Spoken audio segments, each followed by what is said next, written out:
Hello everybody, if it's your first time here, my name is Lynn. If not, welcome back. For today's video, we're going to be talking about how to grow your polyneuras lush and beautiful in 2026.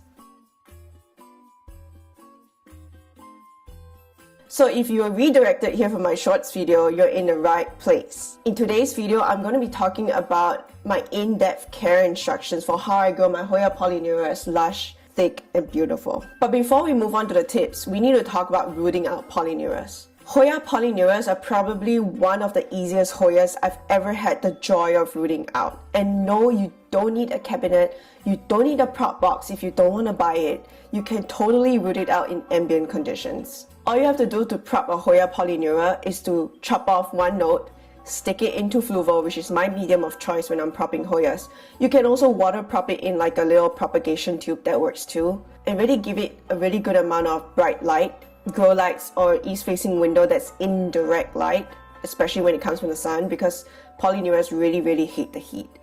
Give it good light, give it great growing conditions, indoors, stable growing conditions, and it's gonna root up for you like a dream. If you want more information about my step-to-step tutorial of how I prop my Hoyas, how I root them out and how I transfer them from my Fluval cups into a semi-hydro setup, go check out my videos down in the description box below. But to be honest with you, if you don't want to move your propagations from Fluval into a semi-hydro setup like I did in the video, everything is the same. You just move the cutting, your rooted cutting, into your chunky soil mix.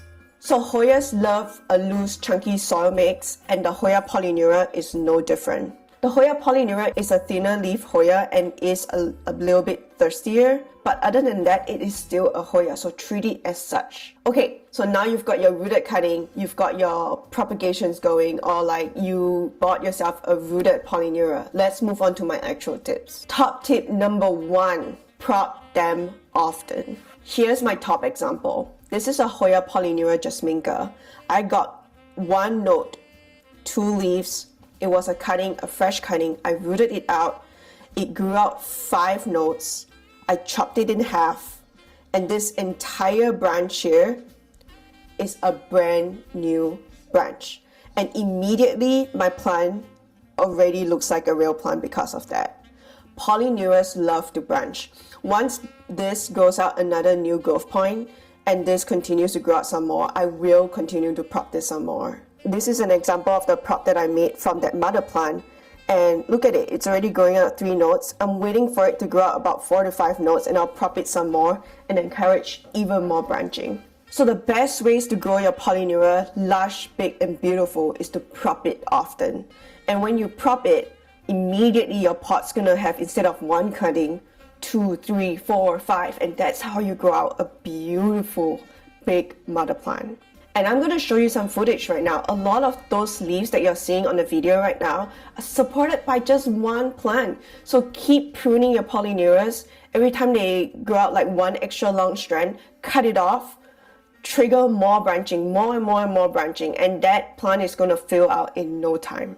I'm going to show you some footage of before and after so you can see what I mean by this technique.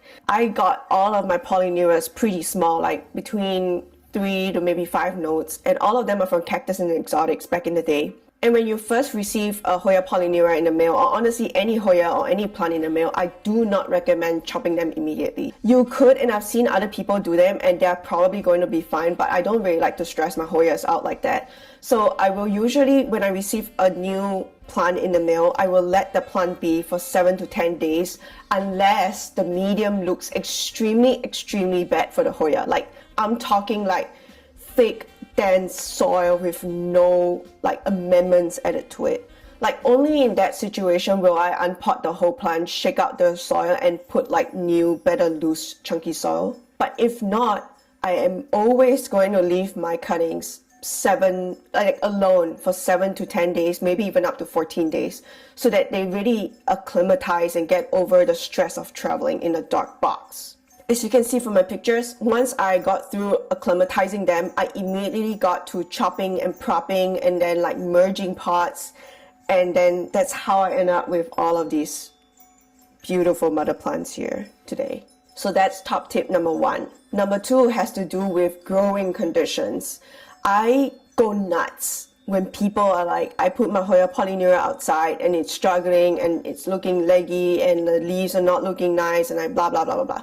Hoya polyneuras, I want you to think of them as a house cat. They don't like being outdoors. They like being indoors where it's nice, it's cozy, it's stable. They have their wonderful constant temperatures, constant light. They like that. They like stability indoors. Outdoors is probably the worst place you can put a Hoya polyneura. Like with the hot heat from summer, winds, bugs, changing light conditions, they don't like that. If you want to grow like really beautiful, show-stopping Hoya polyneuras, outdoors is not the place for them.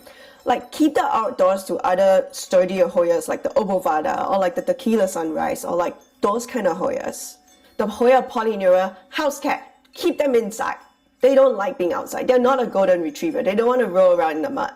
Okay, rant over. So top tip number 2 is to keep them indoors. Give them extremely stable conditions. So stable grow light conditions. Honestly, I like them a lot better under grow lights than at a window. Because of the changing light in a window, I don't get that consistent look to the leaves and the notes that I personally prefer. But if you don't have grow lights, you don't want to buy grow lights, they will survive in the east-facing window. Whatever window you choose to put them in, make sure there is no actual sunlight touching those leaves. These are pretty gentle Hoyas. They don't like direct light. In fact, they hate any kind of hot light on them. So if you have a grow light that's like emitting a lot of heat, that's not the right grow light for this Hoya. Or like at least increase the distance between the Hoya and the light, because heat is absolutely the killer of this Hoya. So back to growing conditions, give them nice stable light. It needs to be bright but not hot. So for lighting conditions, the Hoya polyneuras really enjoy a stable grow light, and where you want to put these lights are above the plant, so you continue to trigger more branching on the top of the plant, but also in front of the plant, so you trigger them to grow forwards towards the light and trail downwards beautifully. So I have lights going on my Hoya polyneuras both in front of them and also above them. Does it look nice? No. But do you want beautiful Hoya polyneuras? Yes. Then that's what you gotta do. But if you don't like putting a grow light in front of a bookshelf because it impedes your view of the plant, remove that grow light and be okay with leggier Hoyas. Just saying. I don't use any fancy grow lights. I do have some Barinas and some Sensis, but most of my grow lights that my Hoya polyneuras are growing under are just very, very regular, cheap grow lights I got from Amazon. And I will dig through my orders and find them and link them down in the description box below. What I like about these grow lights a lot is that A, they're not like too bright that it burns the polyneuras. And B, because they're not too bright, they don't emit any heat. And because they don't emit any heat, again, they don't burn the polyneuras. The polyneuras love it. They love cool temperatures. And these LED lights provide them with that cool temperature. My temperatures are 65 degrees Fahrenheit to 75 degrees Fahrenheit, maybe even up to 80 degrees Fahrenheit. For my Celsius friends out there, just keep it above 18 degrees Celsius indoors and below 30 degrees Celsius. Your polyneuras are going to be fine. They enjoy the humidity at above 40%. If your humidity starts dipping below 40%, the polyneura leaves start to look really like, they're still gonna grow, but they're not gonna open up beautifully like mermaid's tails, right? They're gonna like look a little bit crinkled, like, oh, I'm so dehydrated. So keep the humidity above 40%. Do they need to be grown in a cabinet? No. They grow just fine in ambient conditions. Just keep the humidity above 40% in winter. And how do you do that? A humidifier works just fine. So my next tip for medium is that polyneuras can grow in any medium. As long as it's a loose chunky soil mix or a semi-hydro medium, they like both. And I have both growing and they do well in both. So you have options, but make sure your soil mix is a nice loose chunky one. Watering. So if you have your Hoya growing in a semi-hydro pot, and you're using like a self-watering pot with a passive wicking system, that's fine. Make sure you give your Hoya polyneura time to dry out between waterings. For me, I like to let the pot dry out at least 1 to 2 days before I add more water into the reservoir. And if you're growing it in a loose chunky soil mix, I personally like to water my Hoya polyneuras not when they're completely dry. I don't think they like that at all. I usually water them when they're about 2/3 of the way dry, and I can see that from the clear pot that I grow my plants in. But also, if you don't have a clear pot, get used to the weight of your Hoya. So like lift it up when it's fully watered and then lift it up again when it's dry. That change in weight, not exact, is going to help you figure out, oh, you know what, it's feeling really light, it's time to water this plant in a chunky soil mix. If you don't want to guess by sight or by weight, use a moisture meter. In the beginning of my journey, I really enjoyed using a moisture meter to get a feel of what the pot feels like and to understand how fast something is drying out. A moisture meter is amazing for that. For Hoya polyneuras, I usually water my polyneuras the moment they hit about a 3 or a 4 on the moisture meter. So again, not completely dry, but about halfway or slightly below halfway, so about 2/3 dry. It's time to water that Hoya polyneura. So my Hoya polyneuras also get the exact same fertilization routine as all of my other Hoyas. So there's nothing special for them. They're not getting any special solution that the rest of my Hoyas are not getting. If you're interested in my full fertilization video, I go really in depth into everything that I use. Go check it down in the link below. But I will say another hot tip is to make sure that you're fertilizing your polyneuras regularly. They are extremely fast growing Hoyas. They are very branchy and really fast growing. So they do take in quite a huge amount of fertilizer. For me, my fertilization routine changes between the seasons. So when it's active growing season, i.e. spring, summer, I fertilize very frequently and give them a short break once in a while. But in winter, or when the temperature starts to drop, or the growth starts to slow down, I still fertilize them. I never ever stop fertilizing, even in winter. I still fertilize them, but I slow it down by a lot. So in between my fertilizer waterings, I will have just plain water, and that really helps the polyneuras. Alright, and now we're at the end of today's video. I hope my tips and tricks have really helped you. I hope all of these little details are going to help you grow your polyneuras better.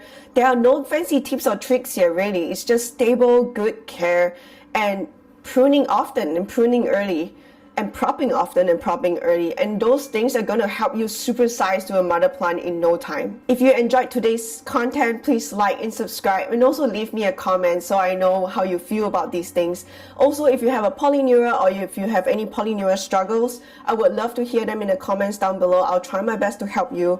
I also have an Instagram page. You can find me at plantulala, and I will answer most of the DMs, and if I missed your DMs, it's because of some weird technical issue. So send me your photos on the YouTube community page or on Instagram, or comment down below, and I will try my best to help you. Have a wonderful day, and thank you for your attention as always. Bye!